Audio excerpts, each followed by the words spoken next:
আসসালামু আলাইকুম। নতুন একটি চাকুরির নিয়োগ বিজ্ঞপ্তিতে আপনাকে স্বাগতম।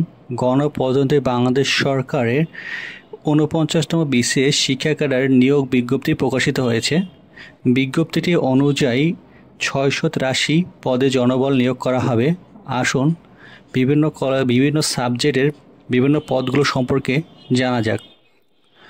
BCS সাধারণ শিক্ষা কলেজসমূহের জন্য বাংলা প্রবেশক পদ হচ্ছে ৬১টি, ইংরেজি ৫০টি, রাষ্ট্রবিজ্ঞান ৫৫টি, দর্শন ৩০টি, অর্থনীতি ৪০টি, প্রাণবিদ্যা ১৫টি, ইতিহাস ৩০টি, সমাজকল্যাণ ২৫টি, রসায়ন ৩০টি, ইসলাম শিক্ষা ১৫টি, ইসলাম ইতিহাস ও সংস্কৃতি ৩২টি, পদার্থবিদ্যা ২৫টি, উদ্ভিদবিদ্যা ২৪টি, সমাজবিজ্ঞান ১৫টি, গণিত ৩০টি, ভূগোল ১৬টি, হিসাব বিজ্ঞান 30টি, মার্কেটিং 10টি, ব্যবস্থাপনা 32টি, ফিনান্স ও ব্যাংকিং 20টি, মনোবিজ্ঞান 10টি, কৃষি বিজ্ঞান 5টি, পরিসংখ্যান 15টি, সংস্কৃত 5টি, গার্হস্থ্য অর্থনীতি 6টি, তথ্য যোগাযোগ প্রযুক্তি 25টি, খাদ্য ও পুষ্টি 2টি, মোট 653 জন, এবং গণিত 2টি, বাংলা 3টি,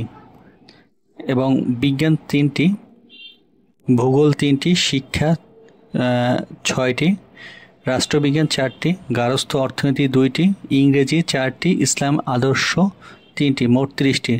তো বিভিন্ন ক্যাডার সর্বমোট পদসংখ্যা হচ্ছে 683টি। এখানে নতুন পদ সৃষ্টি বা পদ বিলুপ্তি, পদোন্নতি, অবসরণ গ্রহণ, মৃত্যু, পদত্যাগ অথবা অপসারণ ইত্যাদি কারণে বিজ্ঞপ্তির শূন্য পদের সংখ্যা পরিবর্তন হতে পারে।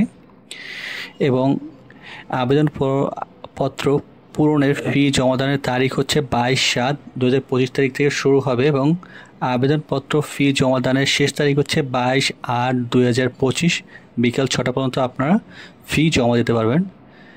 এবং বয়স এখানে 21 থেকে 32 বছরের ভিতরে আবেদন করতে পারবেন। বয়সের ক্ষেত্রে কম বেশি হলে গ্রহণযোগ্য নয়।